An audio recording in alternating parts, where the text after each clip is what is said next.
Welcome to Nellai village food. இன்னைக்கு நம்ம வீட்டில் சூப்பரான சிம்பிளான ஒரு டிஃபன் ரெசிபி தான் செய்ய போகிறோம். பொடி வறுத்து அரைக்க போகிறேன். பொடி இட்லி மினி ஊத்தப்பம் செஞ்சு சாப்பிட போகிறோம். வாங்க எப்படி செய்யறதுன்னு பார்க்கலாம். இட்லி பொடிக்கு இப்போ எல்லாத்தையும் வறுக்க போகிறேன். ஃபர்ஸ்ட் வந்து கடலை பருப்பு வறுக்கிறேன். எண்ணெய்லாம் ஊற்ற தேவையில்லை. அடுப்பு சிம்மில் வச்சு நல்லா வறுத்துடணும். 150 கிராம் கடலை பருப்பு எடுத்து நான் வறுத்துட்ருக்கேன். கடலை பருப்பை நல்லா வாசனை வர அளவுக்கு வறுத்தாச்சு. இப்போ இதை கொட்டிடலாம். இது 200 கிராம் கருப்பு உளுந்து. கருப்பு உளுந்து வந்து இட்லி பொடி வச்சிங்கன்னா ரொம்ப ரொம்ப ஹெல்த்து உடம்புக்கு. அதனால நான் வந்து கருப்பு உளுந்து எடுத்துருக்கேன். உளுந்தையும் வறுத்து எடுக்க போகிறேன். உளுந்து அதே மாதிரி வாசனை வர அளவுக்கு வறுத்துக்கணும். ஆமாம், இது வெள்ளை உளுந்துலையும் வந்து இந்த இட்லி பொடி வறுக்கலாம். ஆனால் வந்து கருப்பு உளுந்துனா உடம்புக்கு ரொம்ப நல்லது. தோலோட வறுத்தா தான் உடம்புக்கு நல்லது. டேஸ்ட்டும் சூப்பராக இருக்கும். வெள்ளை உளுந்துல இட்லி பொடி அரைக்கிறத விட இந்த கருப்பு உளுந்துல அரைக்கும் போது டேஸ்ட்டும் நல்லா இருக்கும், உடம்புக்கு ரொம்ப நல்லது. உளுந்தம்பருப்பும் வாசனை வர அளவுக்கு நல்லா வறுத்துட்டேன். ஒரு கைப்பிடி கருவேப்பிலையும் போட்டு வறுத்து.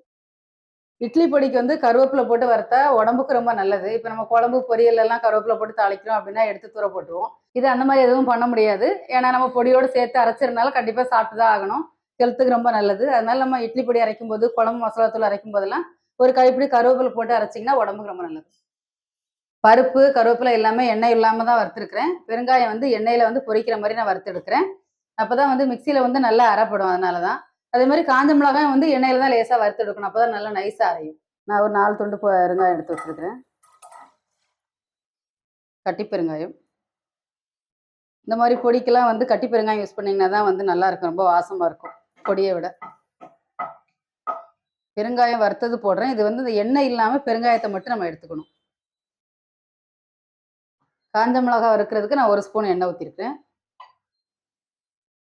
15 காஞ்ச மிளகாய் எடுத்து வச்சிருக்கிறேன். அதை இதில் போட்டுடலாம்.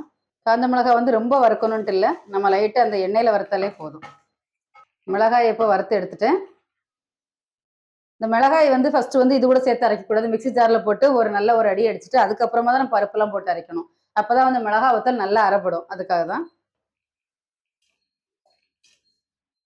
ஃபர்ஸ்ட் வந்து மிளகாயை மிக்சியில் போட்டு ஒரு அடி அடிச்சுக்கலாம்.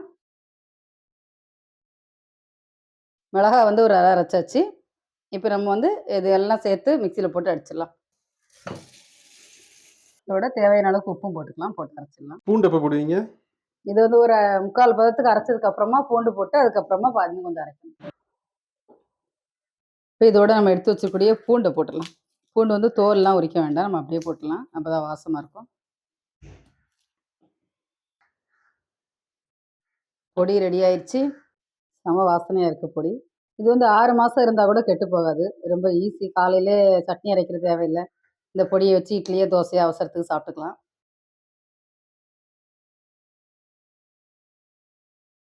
இட்லி பொடியை அரைச்சி ஆற வச்சுட்டு இப்போ நான் ஒரு கண்டெய்னருக்கு மாற்றி வச்சிட போகிறேன். இந்த கண்டெய்னரில் நீங்கள் நல்லா டைட்டாக போட்டு மூடி வச்சிட்டிங்க அப்படின்னு சொன்னால் 6 மாதம் ஆனால் கூட கெட்டு போகாது. நம்ம தேவைக்கு எப்போவோ தேவையோ அப்போ இட்லி தோசை பொடி இட்லி பொடி ஊத்தப்போ எதுக்கு வேணாலும் நம்ம யூஸ் பண்ணிக்கலாம். ரொம்ப சூப்பராக இருக்கும். உடம்புக்கு இது ரொம்ப ரொம்ப நல்லது.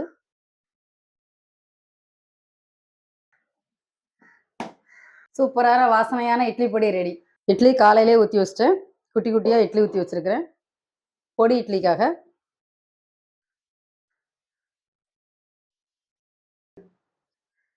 பொதுவாக பொடி இட்லிக்கு வந்து மினி இட்லி பாத்திரம் இருக்கும். அதில் தான் ஊற்றி மினி இட்லி எடுத்து வச்சுப்பாங்க. நான் வந்து மினி இட்லி பாத்திரம் நம்ம வீட்டில் இல்லாதனால சாதாரண இட்லி பாத்திரத்திலேயே குட்டி குட்டியாக கொஞ்சமாக மாவு ஊற்றி குட்டி இட்லியாக ஊற்றி வச்சிருக்கிறேன். இப்போ பொடி இட்லி பண்ண போகிறேன். அதுக்கு வந்து ஒரு கடாய் அடுப்பில் வச்சு எண்ணெய் ஊற்றுறேன். இந்த பொடி இட்லிக்கு வந்து நல்லெண்ணெய் ஊற்றினீங்கன்னா தான் நல்லாயிருக்கும். ஒரு 4 ஸ்பூன் எண்ணெய் ஊற்றிருக்கேன். கொஞ்சமாக கடுகு போட்டு தாளிச்சிடலாம். கொஞ்சமாக கருவேப்பிலை. இப்போ நம்ம அரைச்சி வச்சிருக்கக்கூடிய பொடி இதில் போடுறேன். ஃபஸ்ட்டு வந்து ஒரு 3 ஸ்பூன் பொடி போடுறேன். இந்த எண்ணெயில் நல்லா மிக்ஸ் பண்ணிக்கலாம். அடுப்பை சிம்மில் வச்சுக்கணும். பொடி போட்டுட்டு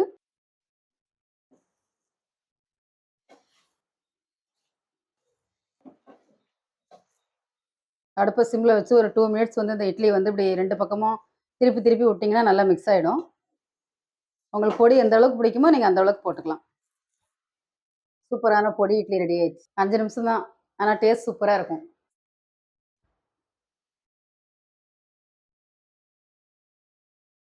அப்படியே மேலே கருவேப்பிலையை தூவிட்டா சூப்பராக இருக்கும். கூடுதல் டேஸ்ட் வேணும்னா இதுக்கு மேலே அப்படியே 1 ஸ்பூன் நெய்யை ஊற்றி சாப்பிட்டா சூப்பராக இருக்கும். இப்போ பொடி ஊத்தப்பம் செய்ய போகிறேன். கொஞ்சமாக எண்ணெய் தடவிக்கலாம். இன்றைக்கி நான் வந்து குட்டியாக ஊற்ற போகிறேன் ஊத்தப்பம்.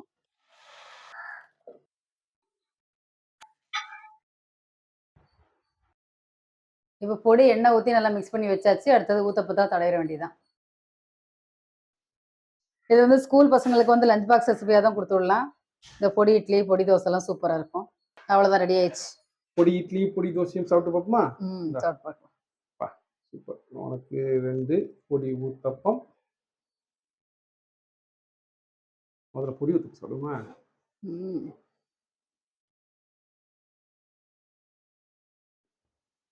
கல்யாண வீட்லலாம் தருவாங்க பாத்தியா பொடி ஊத்தப்பம்னு சொல்லிட்டு. பொடியே இருக்காது இதுல. ஆமா, கல்யாண வீட்ல அவ்வளோ ஊத்தப்பம் செய்யும்போது அவன் எப்படி பொடி தடவி குடுத்தான்னா எப்படி கட்டுப்படி ஆகும் அவனுக்கு? அருமையா இருக்கு. பொடி ஊத்தப்பம். சூப்பரா இருக்கு பொடி ஊத்தப்பம். இட்லி சாப்பிட்டு பார்ப்போம். பொடி இட்லி. செம்ம டேஸ்டா இருக்கு.